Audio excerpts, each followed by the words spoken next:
En las áridas tierras altas de Zacatecas, donde el sol castiga la piedra y el viento cuenta historias de plata y sangre, se alza un esqueleto de opulencia olvidada. Los lugareños la conocen como la Hacienda del Silencio Eterno, aunque los mapas antiguos insisten en un nombre más noble, uno que se ha borrado de la memoria colectiva junto con la fortuna de sus dueños. Sus muros, una vez blancos y orgullosos, ahora están manchados por la humedad y el líquen, pareciendo las cicatrices de una enfermedad incurable. La arquitectura, una extraña mezcla de gótico europeo y ambición neoclásica, se desmorona con una lentitud casi deliberada, como si la propia tierra estuviera tratando de tragarse el recuerdo de lo que ocurrió allí. El aire es pesado, cargado con el olor a polvo de siglos, a madera podrida, y a una quietud tan profunda que se siente como un peso sobre los hombros. Incluso el sonido parece morir al cruzar sus puertas derruidas. El canto de los pájaros se detiene. El susurro del viento se convierte en un lamento ahogado que se filtra a través de los vitrales rotos de su capilla profanada.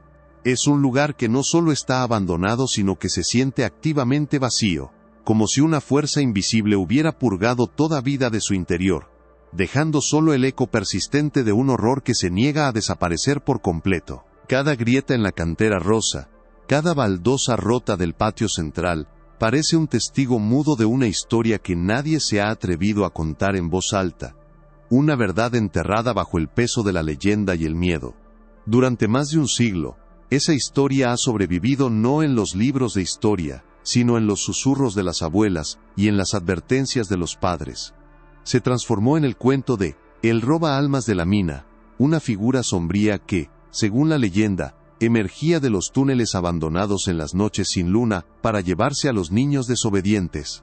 Era una historia de fantasmas, un cuento popular, diseñado para mantener a los jóvenes alejados de los peligrosos pozos mineros que salpican la región como heridas abiertas en el paisaje. Sin embargo, detrás del monstruo folclórico, se escondía una verdad mucho más tangible y aterradora. Los ancianos del pueblo más cercano, cuyos abuelos trabajaron en las minas de la familia Montenegro Silva, recordaban fragmentos de historias reales. Niños que iban a jugar cerca de la hacienda, y simplemente no regresaban. No había cuerpos, no había rastros, solo un silencio repentino en hogares que antes estaban llenos de risas. La leyenda del roba almas no nació de la imaginación, sino de la necesidad de dar forma a una pena incomprensible, de crear un villano sobrenatural para explicar una maldad profundamente humana. Era más fácil creer en un espectro que en la posibilidad de que los hombres a quienes servían, los pilares de su comunidad, fueran los verdaderos monstruos. El mito se convirtió en un velo, uno que ocultaba una serie de desapariciones sistemáticas que la historia oficial, escrita por los poderosos, había decidido olvidar. Fue esta disonancia entre el folclore y la historia documentada lo que atrajo al doctor Alejandro Torres, un historiador de carácter metódico y paciente. Su especialidad era el porfiriato, una era de progreso deslumbrante construida sobre cimientos de una brutalidad silenciosa. Para él, la familia Montenegro Silva representaba el arquetipo perfecto de esa dualidad. Filántropos aclamados en público, cuya riqueza parecía inagotable, y cuya piedad era legendaria, pero cuya hacienda era el epicentro de las leyendas más oscuras de la región. Su interés inicial no era el macabro, sino lo económico. Quería entender cómo los Montenegro Silva habían mantenido su dominio, incluso cuando otras fortunas mineras se desvanecían. Mientras caminaba por los salones vacíos de la hacienda, con el permiso especial para catalogar sus bienes antes de la inminente demolición, sentía el peso de la historia a su alrededor. Para él, los susurros del viento no eran fantasmas, sino datos que aún no había interpretado. El escalofrío que recorría los pasillos no era una presencia sobrenatural, sino la manifestación palpable de secretos no resueltos. Su mente, entrenada para buscar patrones en archivos y registros, veía la hacienda como el archivo definitivo. Un documento primario cuya tinta era el polvo y cuyas páginas eran sus muros en ruinas. Estaba buscando libros de contabilidad, registros de producción, correspondencia comercial. Buscaba la lógica fría de los números, sin sospechar que estaba a punto de encontrar la ilógica escalofriante de la obsesión humana. La historia que estás a punto de escuchar quedó enterrada por más de un siglo. Antes de desenterrar este secreto, dinos en los comentarios desde qué ciudad nos acompañas. Y si te fascinan los misterios oscuros como este, asegúrate de estar suscrito. Los días se convirtieron en semanas de trabajo meticuloso. El Dr. Torres se movía a través de la decadencia con la precisión de un cirujano, cada objeto catalogado, cada fragmento de papel preservado. La mayor parte de lo que encontraba confirmaba lo que ya sabía. Una familia inmensamente rica con conexiones en Europa, un gusto por el lujo importado y un control férreo sobre la producción de plata de la región. Era una historia de poder, pero no la que él buscaba.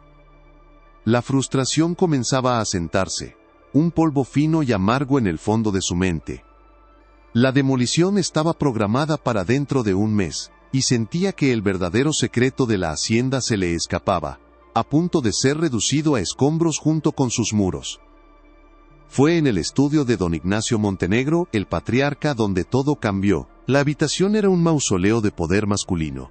Muebles de caoba oscura, una colección de armas de caza montadas en la pared, y un enorme escritorio de roble que dominaba el espacio. Mientras medía el escritorio para sus registros, sus dedos rozaron una moldura de madera en la parte inferior.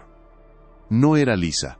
Había una leve irregularidad, una costura casi imperceptible.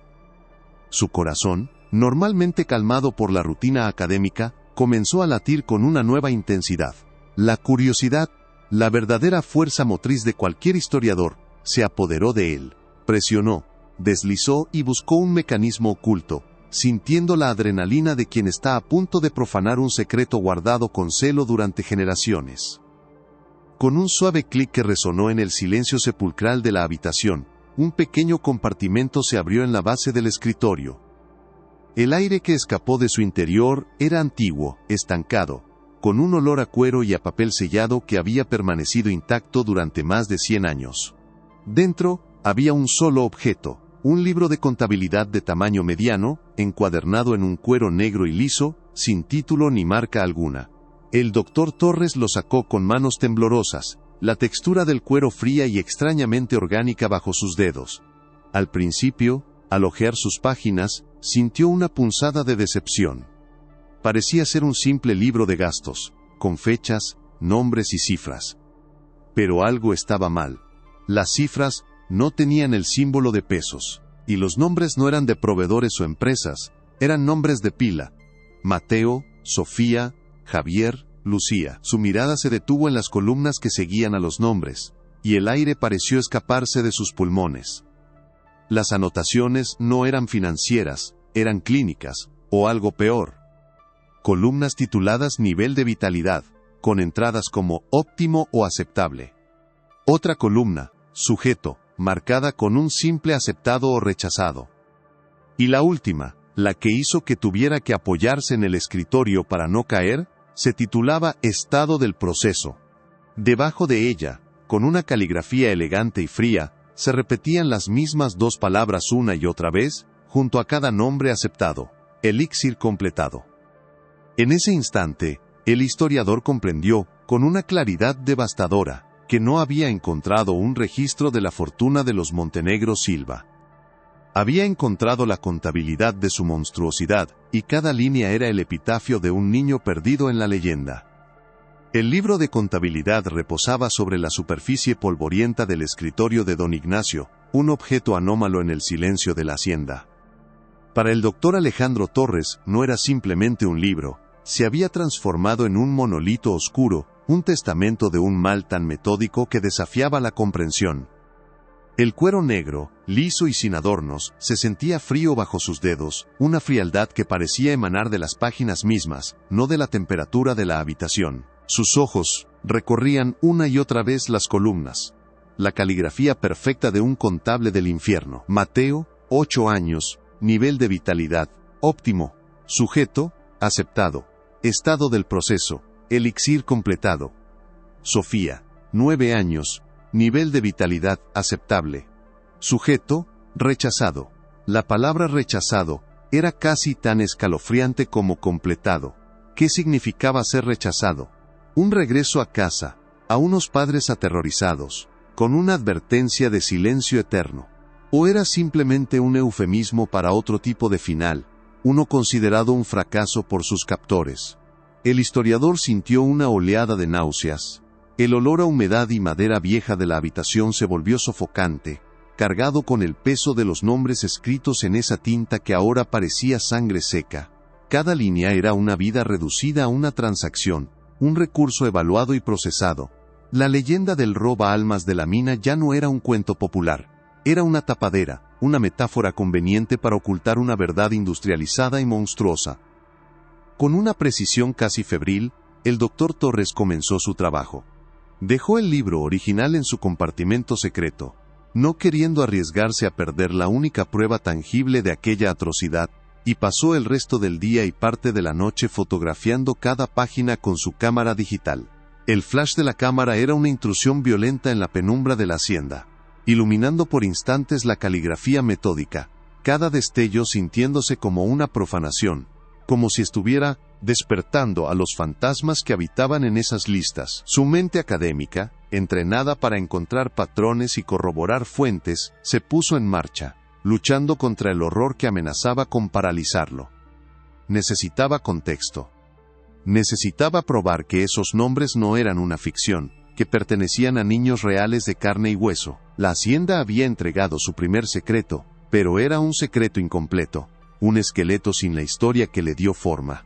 Su siguiente paso era claro. Debía abandonar la tumba de los Montenegro Silva, y dirigirse al corazón de la civilización que ellos habían ayudado a construir, la ciudad de Zacatecas. Allí, en los archivos eclesiásticos, en los registros de bautismo y defunción, esperaba encontrar la confirmación de que Mateo, Sofía, Javier y Lucía no eran solo entradas en un libro de contabilidad, sino almas que alguna vez habían existido. El viaje a la ciudad fue un borrón de caminos polvorientos y paisajes áridos que parecían reflejar el vacío que sentía en su interior. La majestuosa cantera rosa de la Catedral de Zacatecas se alzaba contra el cielo azul, un monumento a la fe y a la piedad, financiado en gran parte por la plata extraída de las minas de familias como los Montenegro Silva. La ironía era tan pesada como el aire del mediodía. Entró en el archivo histórico diocesano, un anexo silencioso y fresco junto a la catedral. El aire aquí olía diferente. A cera de vela, a incienso antiguo y al perfume seco y quebradizo del papel de siglos. Fue recibido por un archivero anciano, un hombre cuya piel parecía tan frágil como los documentos que custodiaba. El Dr. Torres explicó su propósito con una estudiada vaguedad, citando una investigación sobre las condiciones demográficas de las familias mineras a principios del siglo XX. No podía revelar la verdadera naturaleza de su búsqueda. La historia que el libro negro contaba era demasiado monstruosa para ser creída sin pruebas abrumadoras. El archivero, con un movimiento lento y deliberado, lo guió a una sala llena de estanterías de madera oscura que se elevaban hasta el techo, repletas de enormes libros encuadernados en cuero agrietado. Eran los registros parroquiales, los libros que contenían el principio y el fin de cada vida católica en la región. Con el primer libro abierto sobre un atril de madera, el Dr. Torres comenzó la tarea más lúgubre de su carrera. Las páginas eran gruesas, casi como cartón, y las entradas estaban escritas con una elegante caligrafía de pluma y tinta. Buscó la primera fecha del libro de contabilidad, 18 de abril de 1898, y el primer nombre, Mateo. Pasó las páginas con un cuidado reverencial. El único sonido en la sala era el suave susurro del papel y su propia respiración contenida. Su dedo índice, cubierto por un guante de algodón blanco, se deslizó por las líneas de nombres. Y entonces, lo encontró. Mateo Rojas García, bautizado el 22 de abril de 1890. Hijo de Esteban Rojas, minero, y de Elena García. La dirección: un pequeño caserío junto a la mina La Esperanza, propiedad de la compañía minera Montenegro Silva. El aire se escapó de sus pulmones en un silbido. Era real. El niño era real. Un nudo de hielo se formó en su estómago. Continuó su búsqueda, cruzando nombre tras nombre de su lista macabra con los registros de la iglesia. Sofía, hija de un barrenador. Javier, cuyo padre trabajaba en los hornos de fundición. Lucía, la hija del capataz de un pequeño socavón. Uno por uno, los fantasmas del libro de contabilidad adquirían identidades, familias, un lugar en el mundo que les había sido arrebatado. El patrón era innegable y escalofriante. Cada niño en la lista, sin excepción, era hijo o hija de un trabajador de los Montenegro Silva. Vivían en las tierras de la compañía. Sus vidas enteras, desde el nacimiento hasta la tumba, estaban atadas al imperio de plata de don Ignacio. El doctor Torres sintió una profunda oleada de empatía por aquellos padres. ¿Qué podían haber hecho? Eran hombres y mujeres atrapados en un sistema feudal, dependientes de un patrón que era, a la vez, su proveedor y su depredador. Rebelarse significaba la ruina, el hambre, ser expulsado de la única vida que conocían. ¿Cómo se podía luchar contra un Dios que controlaba el pan, el trabajo y, al parecer, la vida y la muerte de tus propios hijos? La investigación en los archivos parroquiales le proporcionó una certeza sombría, pero también le planteó nuevas preguntas. No encontró registros de defunción para ninguno de los niños desaparecidos. Oficialmente, simplemente habían dejado de existir. No hubo investigaciones, no hubo informes en los periódicos de la época, nada. Era un silencio absoluto, un vacío en la historia tan perfecto, que solo podía haber sido orquestado por alguien con un poder inmenso. Alguien capaz de borrar a las personas no solo de la vida, sino también de la memoria oficial. El siguiente paso en su investigación lo llevó de los archivos sagrados de la Iglesia a los registros profanos del comercio. Necesitaba acceder a los archivos de la compañía minera Montenegro Silva, que habían sido absorbidos por un consorcio más grande y ahora languidecían en un almacén gubernamental en las afueras de la ciudad. Conseguir el permiso fue una batalla burocrática que puso a prueba su paciencia. Pasó días navegando por un laberinto de formularios, solicitudes y funcionarios indiferentes. Cada retraso se sentía como una pequeña victoria para los fantasmas de los Montenegro Silva, como si su influencia se extendiera más allá de la tumba para proteger sus secretos. Finalmente, con el sello oficial en su permiso, se encontró en un vasto almacén, un cementerio de empresas olvidadas. El aire olía a óxido y a papel en descomposición. Un joven funcionario lo guió hasta una sección marcada con el nombre de la compañía minera. Una pila de cajas de cartón que se desmoronaban y libros de contabilidad encuadernados que parecían hinchados por la humedad. Aquí no había la solemnidad de los archivos de la iglesia, solo el abandono y el olvido del capitalismo fallido. Durante días el doctor Torres se sumergió en el mundo financiero de los Montenegro Silva, revisó libros de nóminas, registros de producción, informes de gastos. La mayor parte era tediosa e irrelevante. Cifras de toneladas de plata extraída, salarios pagados, equipos comprados. Buscaba una aguja en un pajar de números. Su objetivo era encontrar cualquier anomalía financiera que coincidiera con las fechas de las desapariciones de los niños. Su mente volvía constantemente al libro de contabilidad negro. ¿Cómo convencieron a los padres para que guardaran silencio? El miedo era una herramienta poderosa, pero a menudo, el poder real combinaba el miedo con la codicia o la desesperación. Estaba buscando la prueba de esa transacción. La prueba de que el silencio de un padre tenía un precio. Fue en un libro de nóminas del año 1901 donde encontró la primera pista. Junto al nombre de un minero, el padre de uno de los niños de la lista, había una anotación inusual en el margen. Bonificación por contingencia familiar. La cantidad era exorbitante, equivalente a 5 años de salario. El corazón del doctor Torres comenzó a latir más rápido. Revisó las fechas. La bonificación había sido pagada 3 días después de la fecha en que su hijo fue registrado en el libro negro con la nota elixir completado. Esto no era una coincidencia. Era la prueba. Buscó más, y el patrón se repitió con una regularidad nauseabunda. A veces era una bonificación, otras veces, un ascenso repentino a un puesto de mayor responsabilidad y salario. En un caso, la deuda de un minero con la tienda de raya de la compañía, una deuda que lo habría mantenido en servidumbre de por vida, fue misteriosamente perdonada. Los Montenegro Silva no solo estaban secuestrando a los hijos de sus trabajadores, estaban comprando su silencio, su complicidad, su alma.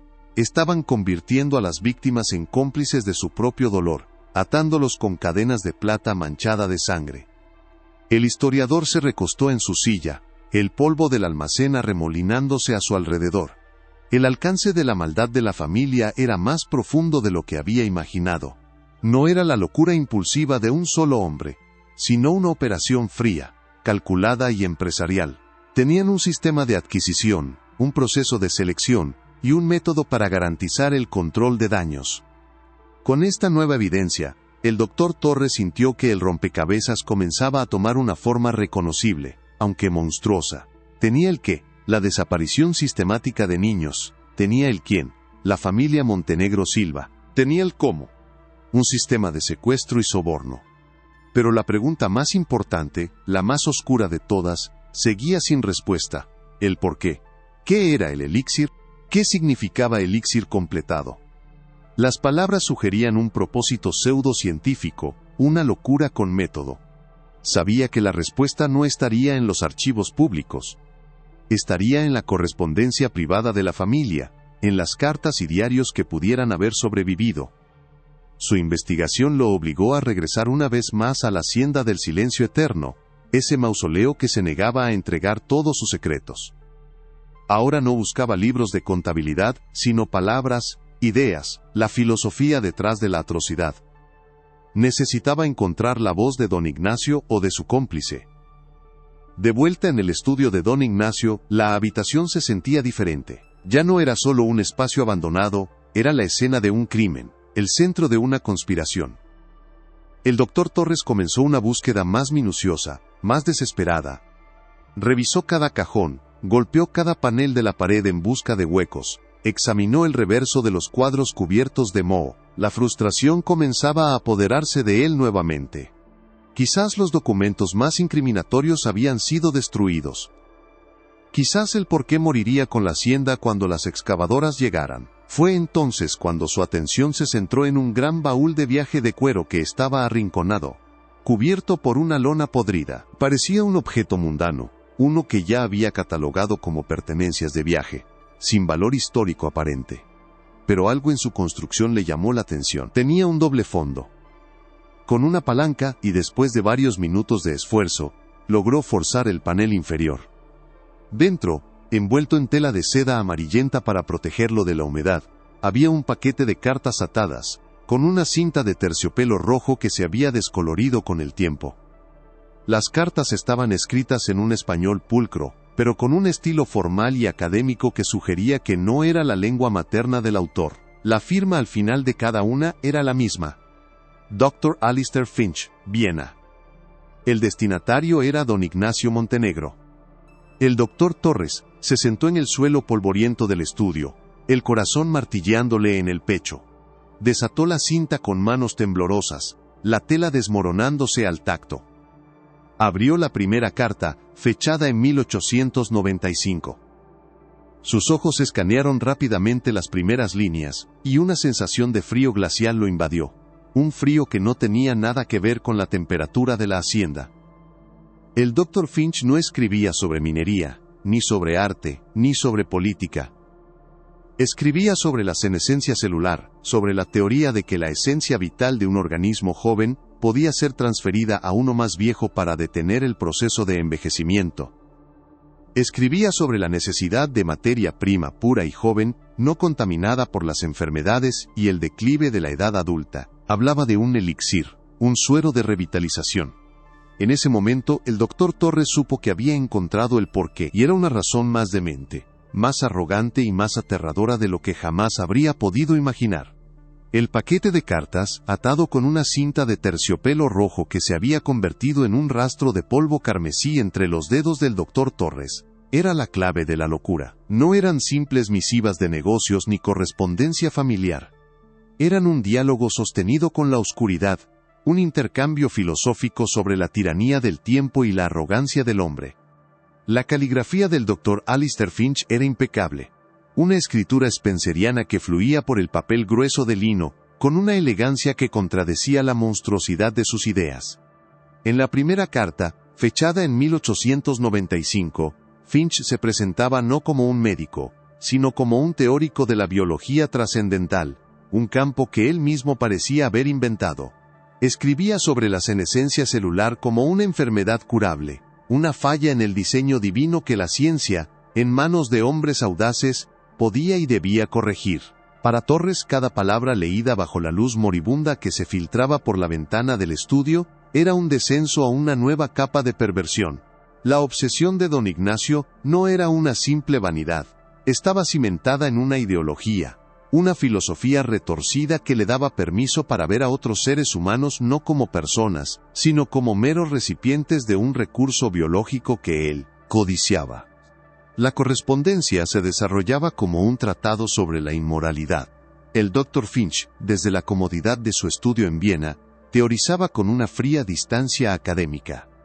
Hablaba de la esencia vital, una fuerza no cuantificable que, según él, residía en su estado más puro en los organismos jóvenes, antes de que la vida, la enfermedad y la desesperación la diluyeran. Proponía un método de extracción y transferencia, un proceso que requería materia prima de la más alta calidad. En su mente, y en la de don Ignacio, los hijos de los mineros no eran niños, eran la cosecha. Eran el equivalente biológico a la plata más pura extraída de las entrañas de la tierra. El doctor Torres tuvo que detenerse, cerrando los ojos y respirando el aire viciado de la habitación. Podía imaginar a don Ignacio sentado en ese mismo escritorio, leyendo estas mismas palabras, su ambición y su miedo a la muerte siendo alimentados por un charlatán académico al otro lado del mundo. La sinergia entre la arrogancia del nuevo rico y la pseudociencia de un médico renegado había creado una máquina de pesadilla, una que consumía vidas para alimentar una fantasía de eternidad.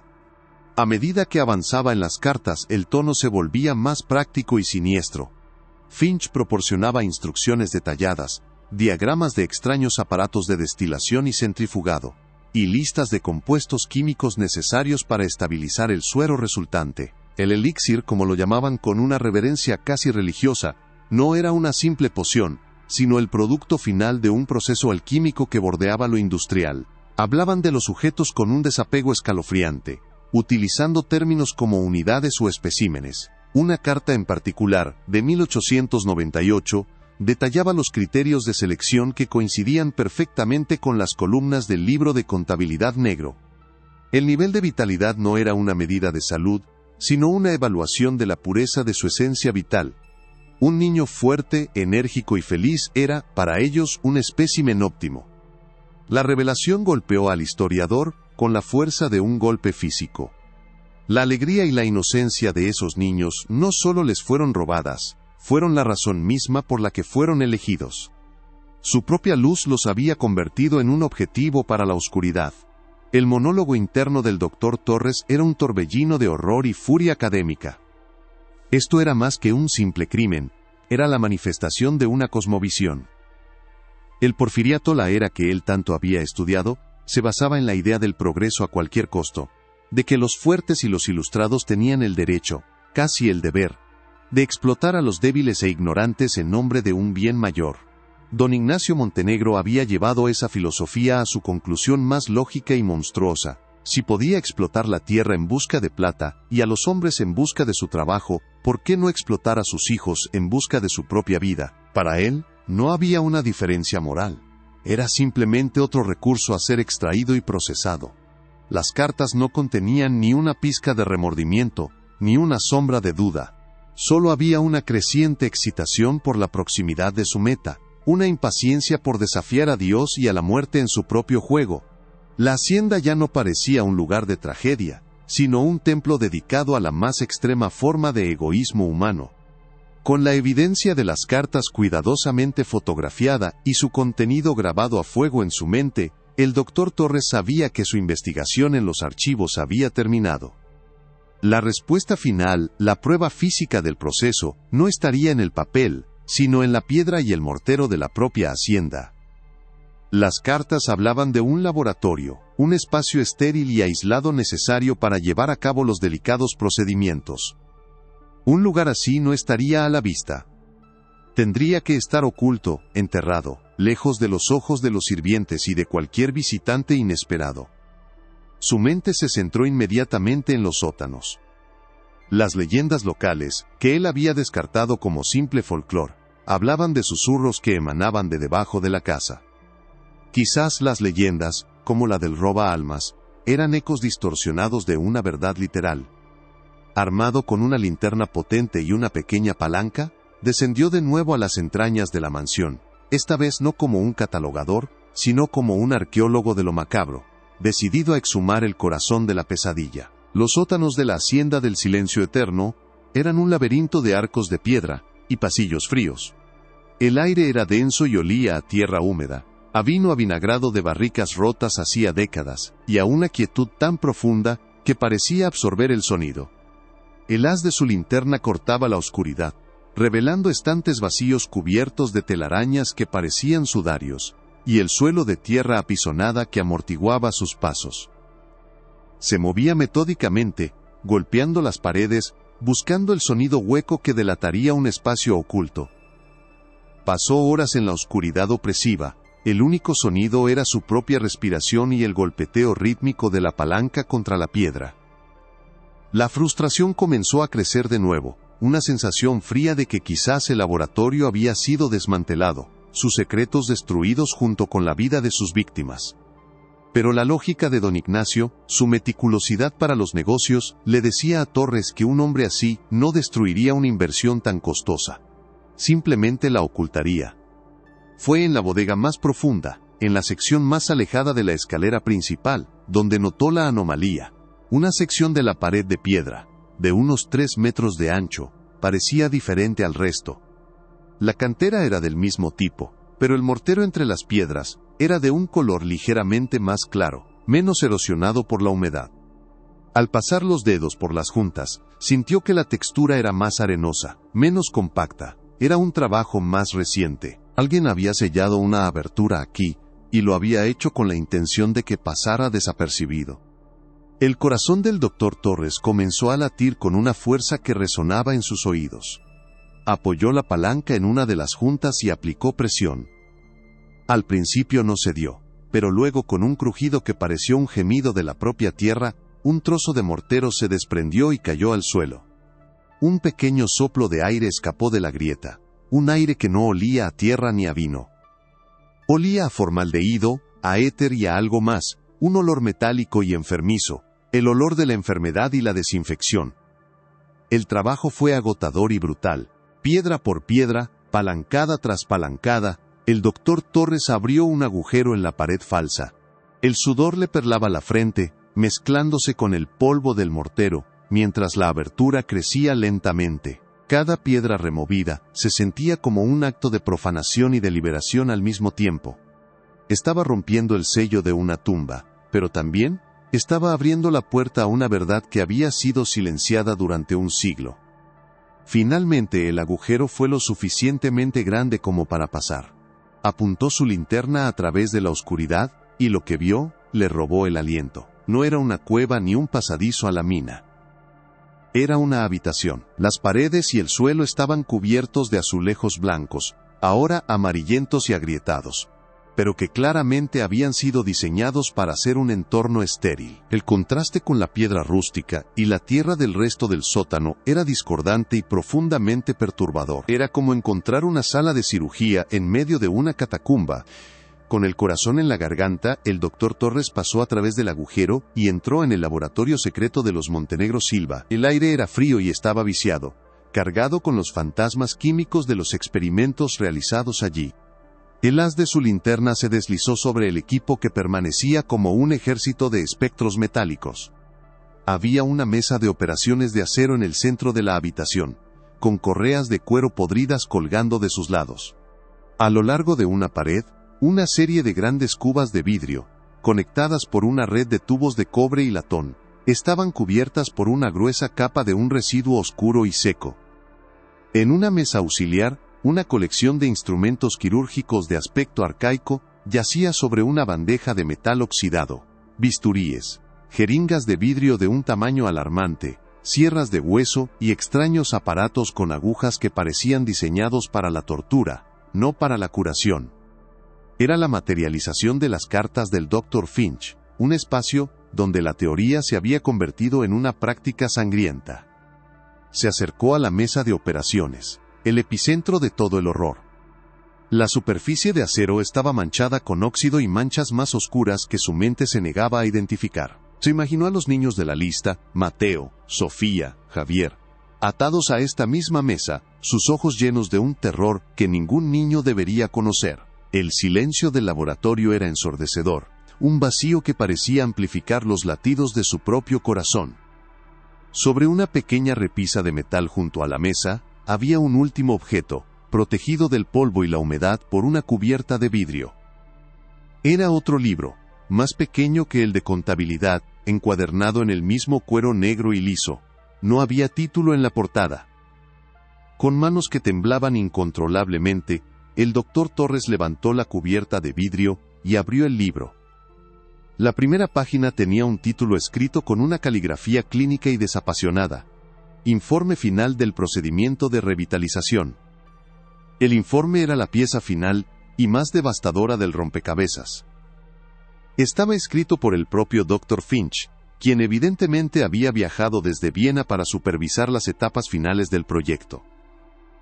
Las primeras páginas detallaban el procedimiento con una precisión anatómica que resultaba nauseabunda. Describía la extracción de lo que llamaba el suero espinal y los fluidos glandulares de los sujetos vivos, el proceso de centrifugado y la posterior infusión en el cuerpo del receptor, don Ignacio. Cada paso estaba documentado con fechas, dosis y observaciones sobre el estado del sujeto y del receptor. Era un manual de carnicería científica, un testimonio de hasta dónde puede llegar un hombre para engañar a su propia mortalidad. Torres leyó sobre el éxito inicial, cómo don Ignacio reportaba un aumento de vigor, una claridad mental, que no había sentido en décadas. El elixir al parecer funcionaba, al menos en la mente delirante de sus creadores.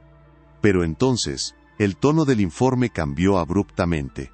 Una entrada fechada en el invierno de 1900 hablaba del rápido declive de la salud de doña Elvira, la esposa de don Ignacio.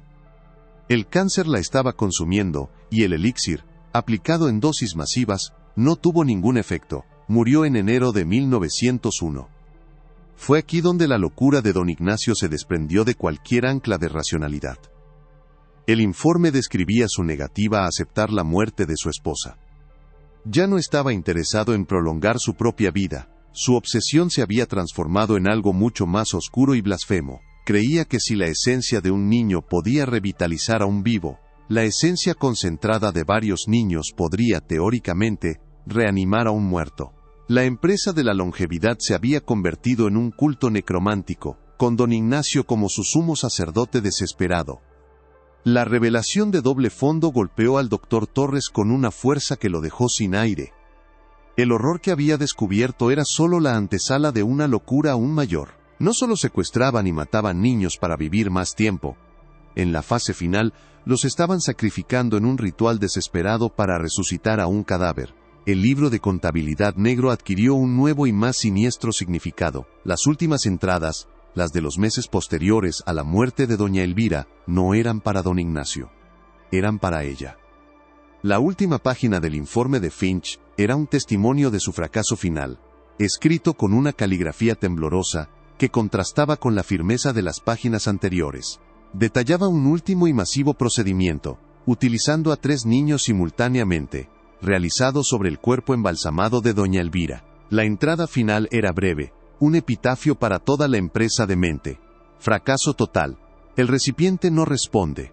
La necrosis es irreversible. Dios nos perdone. ¿Qué parte de esta sombría revelación te ha impactado más? Deja tu reacción en los comentarios. El doctor Torres cerró el libro, el sonido seco resonando en el laboratorio silencioso. Lo tenía todo.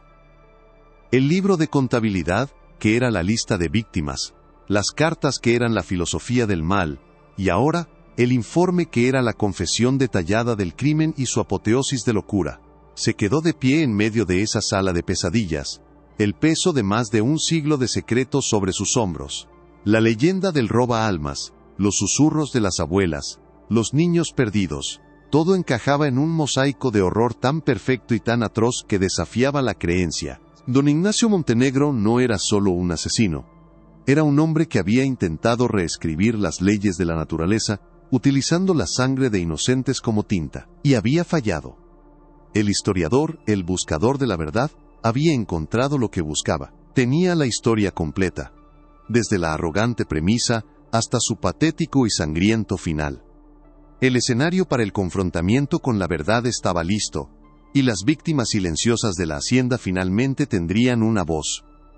El silencio que siguió a la lectura fue diferente. Ya no era la ausencia de sonido, sino una presencia palpable, cargada con el eco de los gritos que esos muros de azulejo habían absorbido.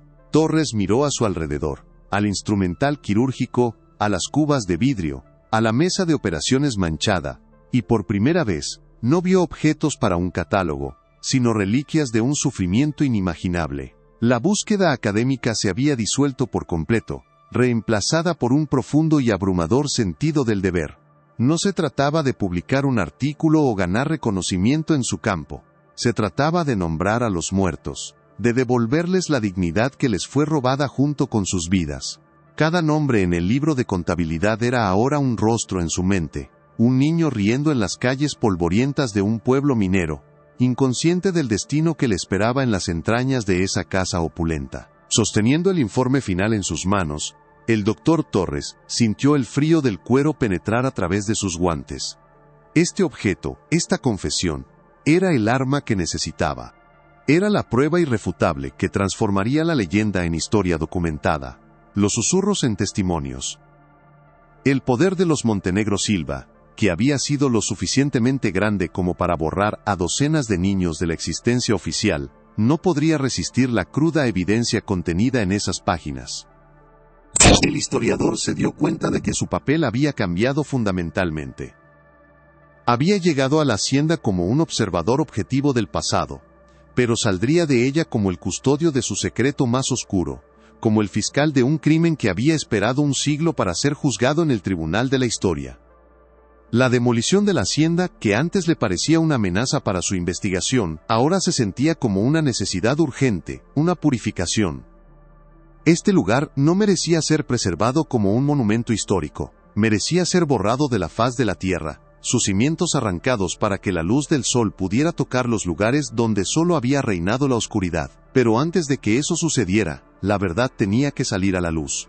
El mundo necesitaba saber que la fortuna de una de las familias más respetadas de Zacatecas no se construyó solo sobre la plata, sino sobre los huesos y las almas de los niños que habían sacrificado en el altar de su propia arrogancia y miedo. Al salir del laboratorio y volver a sellar torpemente el agujero, el doctor Torres se sintió como si emergiera de una tumba. El aire del sótano, que antes le había parecido opresivo, ahora se sentía fresco y limpio en comparación con la atmósfera estancada del laboratorio. Llevaba consigo no solo las pruebas físicas, sino el peso de la narrativa completa. Podía ver la historia desplegarse en su mente, cada detalle en su lugar, cada pieza del rompecabezas encajada con una precisión fatal. La investigación, la caza de documentos y pistas, había terminado. Ahora comenzaba la tarea más difícil: contar la historia, asegurarse de que las voces de Mateo, Sofía, Javier y todos los demás finalmente fueran escuchadas, resonando desde el pasado para exponer la verdad. El viaje de regreso a la ciudad fue silencioso y contemplativo. Las áridas llanuras de Zacatecas ya no parecían simplemente un paisaje, sino un vasto cementerio sin marcar. Cada pozo de mina abandonado, cada ruina de una antigua casa de adobe, parecía un monumento a las vidas anónimas que habían alimentado la maquinaria del progreso y la codicia. El doctor Torres sabía que su descubrimiento cambiaría la forma en que se entendía la historia de la región. La narrativa heroica de los varones de la plata, los filántropos y los constructores de ciudades, ahora tendría un anexo oscuro y sangriento. Un capítulo que no podría ser ignorado ni borrado. En su habitación de hotel, con las fotografías de las cartas, el libro de contabilidad y el informe final desplegadas ante él, el doctor Torres comenzó a escribir. No era un informe académico, ni un artículo para una revista de historia. Era una reconstrucción de los hechos, una narrativa que daría vida al horror de una manera que los fríos datos no podían. Se preparaba para el clímax de su viaje, el momento en que presentaría al mundo la verdad completa sobre la hacienda del silencio eterno. El confrontamiento no sería con un villano vivo, sino con el legado de uno muerto, un legado de poder y secreto que había perdurado durante más de 100 años. Y él estaba a punto de derribarlo. La noche cayó sobre Zacatecas, las luces de la ciudad brillando como un mar de estrellas en la ladera de la montaña.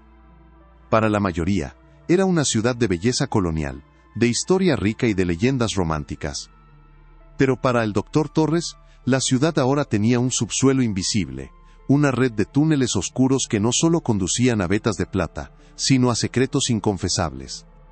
La historia que estaba a punto de contar no era solo sobre una familia monstruosa, sino sobre la facilidad con que la oscuridad puede prosperar bajo una fachada de respetabilidad y poder. El peso de la responsabilidad era inmenso, sabía que habría resistencia.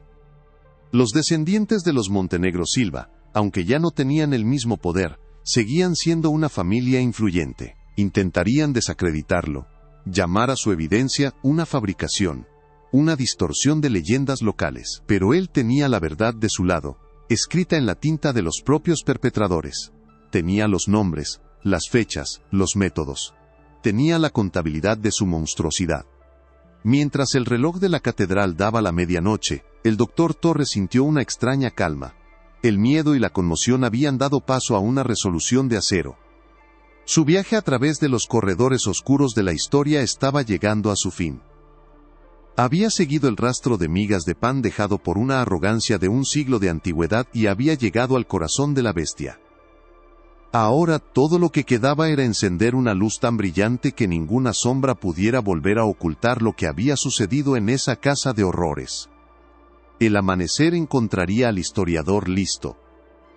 Listo para confrontar el pasado, para presentar las pruebas, y para finalmente, después de un siglo de silencio, hacer justicia a los niños perdidos de la mina. La historia de don Ignacio y su elixir de la juventud estaba a punto de ser contada, y su eco resonaría mucho más allá de las paredes en ruinas de la hacienda, sacudiendo los cimientos de la historia oficial y recordando al mundo que los fantasmas más aterradores no son los que acechan en las leyendas, sino los que se esconden en las páginas olvidadas de la historia. Con el informe final del Dr. Finch en sus manos, un documento cuya frialdad clínica solo magnificaba el horror de su contenido, el Dr. Alejandro Torres se convirtió en el único testigo de una noche que la historia había intentado olvidar. Ahora, a través de sus ojos, podemos reconstruir la escena final, no como un evento del pasado, sino como un presente perpetuo atrapado en el ámbar del tiempo. Imaginen la hacienda, no en su ruina silenciosa, sino sacudida por una violenta tormenta de invierno en 1901, cada relámpago iluminando los vitrales rotos de la capilla como los espasmos de un dios moribundo. En las profundidades de la tierra, en el laboratorio estéril que apestaba a químicos y a desesperación, la locura de don Ignacio Montenegro estaba alcanzando su apoteosis. No era un científico buscando un avance, sino un sumo sacerdote de un culto de un solo hombre, arrodillado ante el altar de su propia soberbia. Sobre la mesa de acero, bajo la luz parpadeante de las lámparas de gas, yacía el cuerpo embalsamado de doña Elvira, su piel cerúlea un lienzo macabro sobre el cual su esposo pretendía pintar de nuevo la vida. A su lado, el Dr. Alistair Finch, ya no el teórico arrogante de sus cartas, sino un hombre demacrado, sus manos temblando visiblemente mientras preparaba las enormes jeringas de vidrio, sus ojos reflejando no la ambición científica, sino el terror de un hombre que había ido demasiado lejos, y sabía que no había camino de regreso. La reconstrucción de los hechos, basada en las últimas y febriles anotaciones de Finch, se despliega como un acto de teatro grotesco. 3 niños, los últimos nombres en el libro de contabilidad negro, fueron llevados al laboratorio. El informe no menciona sus llantos ni su miedo. Se refiere a ellos simplemente como la triple dosis, la ofrenda final necesaria para revertir lo irreversible. Podemos imaginar el zumbido de la centrífuga, un sonido mecánico e inhumano que ahogaba el estruendo de la tormenta en el exterior, mientras el proceso de extracción se llevaba a cabo con una eficiencia brutal. Don Ignacio observaba cada paso, sus ojos hundidos en sus cuencas, fijos no en las víctimas vivas sino en el rostro inmóvil de su esposa muerta. Su dolor se había transformado en una perversa forma de fe. Creía con la fervorosa convicción de un fanático que este último sacrificio inclinaría la balanza de la naturaleza a su favor. El informe detalla la infusión final, el momento en que la esencia vital combinada fue introducida en el cuerpo de doña Elvira, Hubo un silencio expectante, un momento suspendido en el tiempo en el que un hombre desafió a la muerte misma.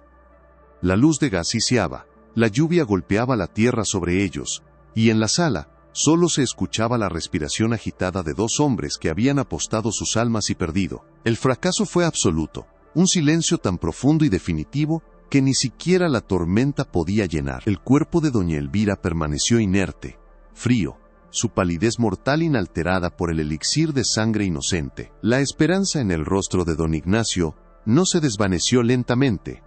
Se quebró, como el vidrio bajo una presión inmensa, dejando tras de sí una máscara de vacío y desesperación catatónica.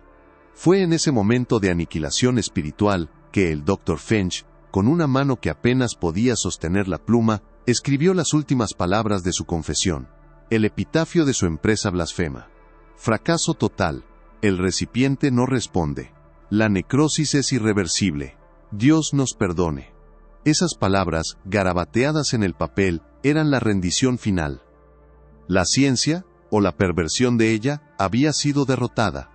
Lo que siguió no fue un arrebato de violencia ni de luto, sino un colapso silencioso. Don Ignacio, un rey en su imperio de plata, se había convertido en un espectro en su propio mausoleo subterráneo. El laboratorio fue abandonado tal como estaba, los instrumentos dejados sobre las bandejas, los residuos secándose en las cubas de vidrio. La pared falsa fue erigida de nuevo, sellando no solo un lugar, sino un secreto, una locura y el fracaso monumental de un hombre que creyó que podía comprar la vida eterna. La presentación de las pruebas por parte del Dr. Alejandro Torres a las autoridades estatales y a la Sociedad de Historia de Zacatecas fue como detonar una carga explosiva bajo los cimientos de la narrativa oficial de la región. El libro de contabilidad, las cartas de Viena y el informe final del laboratorio formaban una cadena de evidencia tan irrefutable que el escepticismo inicial se transformó rápidamente en un horror colectivo. La historia de la familia Montenegro Silva, antes un relato de éxito y filantropía del porfiriato, fue reescrita en tiempo real, manchada para siempre con la sangre de docenas de niños. La leyenda del roba almas de la mina se desvaneció, ya no era un cuento para asustar a los desobedientes, sino el eco trágico de una verdad literal y monstruosa. En un acto de expiación tardía, las autoridades locales aprobaron la demolición inmediata de la hacienda, y anunciaron planes para erigir un memorial en el terreno. Un simple monumento de cantera rosa, con los nombres de los niños perdidos grabados en su superficie. Sería un pequeño gesto, un siglo demasiado tarde, para devolverles la identidad que les fue robada, y reconocer que sus vidas, utilizadas como materia prima, habían importado. Sin embargo, las sombras del pasado son largas y persistentes, especialmente cuando fueron proyectadas por fortunas inmensas. Mientras la noticia conmocionaba a la comunidad, los descendientes lejanos de la familia Montenegro Silva, ahora una corporación con intereses diversificados y un ejército de abogados, emitieron un comunicado de prensa. Con una frialdad corporativa que recordaba a la caligrafía de don Ignacio, negaron categóricamente lo que llamaron calumnias infundadas, basadas en leyendas locales y en la mala interpretación de documentos privados. Amenazaron con acciones legales contra cualquiera que intentara manchar el legado de sus antepasados. El mal no había muerto, simplemente se había modernizado, cambiando los laboratorios secretos por salas de juntas y los bisturíes por comunicados de prensa. Unos días después, el doctor Torres recibió un sobre en su oficina. No tenía remitente. Dentro, había una única fotografía antigua, un retrato de estudio de un niño de unos 7 años, sus ojos serios mirando a la cámara. En el reverso, escrito a lápiz, solo un nombre, Mateo. No había amenaza, no había nota, solo un recordatorio silencioso y escalofriante de que, aunque había resuelto el misterio, la historia aún no había terminado. La hacienda del silencio eterno ya no existe, sus muros, que fueron testigos de una ambición tan vasta como la noche, han sido reducidos a polvo y escombros. La tierra sobre la que se erigió está siendo limpiada, preparada para el memorial que promete recordar a las víctimas.